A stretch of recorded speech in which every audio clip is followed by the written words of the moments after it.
Hello friends, welcome back to my channel. তো আজকে আমি তোমাদের সাথে আমার কামাখ্যা ট্রিপের একটা শর্ট ভিডিও শেয়ার করব। অ্যাকচুয়ালি আমাদের কামাখ্যা ট্রিপটা চেরাপুঞ্জি ট্রিপেরই একটা শর্ট পার্ট ছিল, তো সেটাই আমি তোমাদের সাথে আজকে শেয়ার করব। তো আমাদের ট্রেন শিয়ালদা দিয়ে গুয়াহাটি অব্দি ট্রেন ছিল, ভোরবেলা 6:30টার ট্রেন ছিল। তো আমরা টাইমের অনেকটা আগেই শিয়ালদা পৌঁছে যাই অ্যান্ড ট্রেনেও উঠে পড়ি।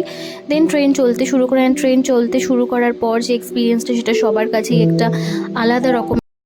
বাট যে এক্সপিরিয়েন্সটা এবার ট্রেনে আমার ফার্স্ট টাইমের একটা এক্সপিরিয়েন্স, সেটা হচ্ছে ট্রেনে বসে অনলাইন ফুড অর্ডার করে খাওয়া। এই এক্সপিরিয়েন্সটা আমি আগে কখনো আমার হয়নি, অ্যান্ড এরকম যে কিছু হয় সেটা আমার জানাও ছিল না। তো সেই জন্য আমরা এইটা একবার ট্রাই করে দেখতে চাইলাম যে জিনিসটা কীরকম খাবার দাবার ওরা দেয়। অ্যান্ড দেন আমরা ডমিনোজ থেকে পিৎজা অর্ডার করি ট্রেনে বসে। অ্যাকচুয়ালি ডমিনোজটা আমাদের মনে হয়েছিল অথেন্টিক হবে, ওই খাবারটা আমাদের ওয়েস্ট হবে না। তো আমরা ফার্স্টে ওই জন্য পিৎজাটাই অর্ডার করি, ওই অনলাইন অর্ডারের যে অপশানটা ছিল ওখান থেকে। তো এটা অ্যাকচুয়ালি কয়েকটা স্টেশনে এই খাবারগুলো ওরা দিয়ে যায়, স্টেশনে না, অ্যাকচুয়ালি তোমার সিটে এসে দিয়ে যাবে। কয়েকটা স্টেশনেই অনলাইন ফুড ডেলিভারির ব্যবস্থাটা আছে।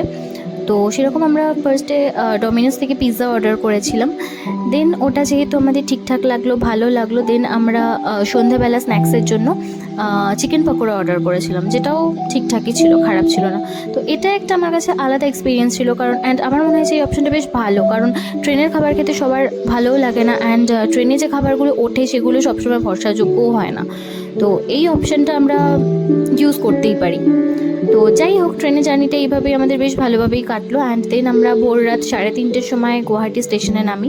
দেন ওখান থেকে একটা টোটো নিয়ে আমরা একটা হোটেল খোঁজার জন্য বেরিয়ে পড়ি, কারণ আমাদের কয়েকটা ঘন্টার জন্য একটা হোটেলের দরকার ছিল। তো আমাদের যে টোটোওয়ালা ছিল সেই আমাদেরকে তার বিভিন্ন পরিচিত হোটেলে নিয়ে যাচ্ছিলো। তার মধ্যে দেখি একটা ওই কয়েকটা ঘন্টা যেহেতু চেঞ্জ করে ফ্রেশ হয়ে আর পুজো দিতে বেরিয়ে যাওয়ার জন্য, অ্যান্ড দেন আবার ফিরে এসে চেঞ্জ করে চেরাপুঞ্জি বেরিয়ে যাব, এরকম কয়েকটা ঘন্টার জন্য আমাদের জাস্ট একটা হোটেলের দরকার ছিল। তো সেরকমই একটা হোটেলে আমাদের নিয়ে যায়, অ্যান্ড আমরা গিয়ে ফ্রেশ হয়ে চেঞ্জ করে দেন বেরিয়ে পড়ি কামাখ্যার জন্য।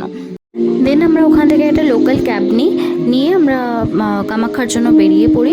অ্যান্ড ক্যাবটা আমাদের কামাখ্যা অ্যাকচুয়ালি পাহাড়ের অনেকটা ওপরে, তো ক্যাব আমাদের যেখানে অবধি নামিয়েছিল সেইখানে ভীষণ ক্রাউডের একটা প্লেস ছিল, ভীষণ আওয়াজ, নানা রকমের গাড়ির হর্ন, ভীষণ রকমের আওয়াজ, একটা অন্যরকম একটা পরিবেশ।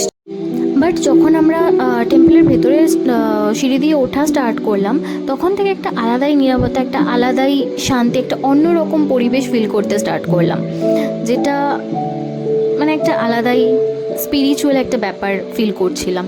তো আমরা গিয়ে ডালা নিয়ে নিই। ডালা যেখান থেকে নিয়েছিলাম সেই দোকানটা আমার হাজব্যান্ডের একটু চেনা পরিচিত ছিল, কারণ ও এর আগে 2বার কামাখ্যা গেছে। তো ও ওখান থেকেই ডালা নিত, অ্যান্ড ওদের একটা হোটেল আছে, তো ওখানেই স্টে করতো। তো ওখানটা একটু চেনা পরিচিত ছিল। তো ওখান থেকে আমরা ডালা নিয়ে নিই, অ্যান্ড ডালা বিভিন্ন রকম প্রাইসের আছে, 50 টাকা থেকে শুরু করে 100 টাকা, 200 টাকা, এরকম বিভিন্ন রকম প্রাইসের, অনেক হাই রেঞ্জেরও আছে। তো আমরা আমাদের পছন্দ মতো ডালা নিয়ে নিই, অ্যান্ড দেন পুজো দিতে চলে যাই। পুজো দিতে আমরা আমাদের অনেকটা টাইম লেগে যায়, অ্যান্ড ভেতরে যেহেতু ফটোগ্রাফি বা ভিডিওগ্রাফি মানা আছে, তো সেই জন্য আমরা ভেতরে করতে পারিনি, আমি ফটো বা ভিডিও নিতে পারিনি, বাইরের কিছু ক্লিপস নিয়েছি। তো আমাদের পুজো দিতে অনেকটা লেট হয়ে গেছিলো, আমরা ভিআইপি লাইনে পুজো দিয়েছি, স্টিল অনেকটা বড় লাইন ছিল, যার জন্য আমাদের অনেকটা লেট হয়ে গেছিলো। তো যাই হোক, আমরা একদম মন্দিরের গর্ভগৃহ অবধি প্রবেশ করে ওখানে বেশ মনের শান্তি নিয়ে পুজো দিয়ে দেন আমরা ওখানে আর লেট না করে বেরিয়ে পড়ি, কারণ আমাদের অলরেডি অনেকটা লেট হয়ে গেছিলো। আমাদের ওই দিনই চেরাপুঞ্জিতে যেতে হতো, কারণ আমাদের হোটেল বুক করা ছিল। তো আমরা ওখান থেকে বেরিয়ে পড়ি, অ্যান্ড আমাদের সেই রাত্রিবেলা ট্রেনে যা খেয়েছিলাম ওইটুকুই, অ্যান্ড খাওয়া দাওয়াও হয়নি। তো আমরা ডিসাইড করি যে হোটেলে ফিরে চেঞ্জ করে আমরা বেরিয়ে পড়বো, অ্যান্ড রাস্তায় আমরা কিছু খেয়ে নেবো। তো আমরা হোটেলে ফিরে একটা গাড়ি ঠিক করি, যে গাড়িটা আমাদের সাথে চেরাপুঞ্জিতে আমাদের সাথে 3 দিন থাকবে, অ্যান্ড আমাদেরকে নিয়ে ঘুরবে, এরকম একটা গাড়ি ঠিক করে আমরা ওখান থেকে বেরিয়ে। এই ছিল আমাদের কামাখ্যা ট্রিপ, অ্যান্ড চেরাপুঞ্জি ট্রিপের ভিডিও আমি খুব তাড়াতাড়ি চ্যানেলে পোস্ট করব। Till then stay tuned.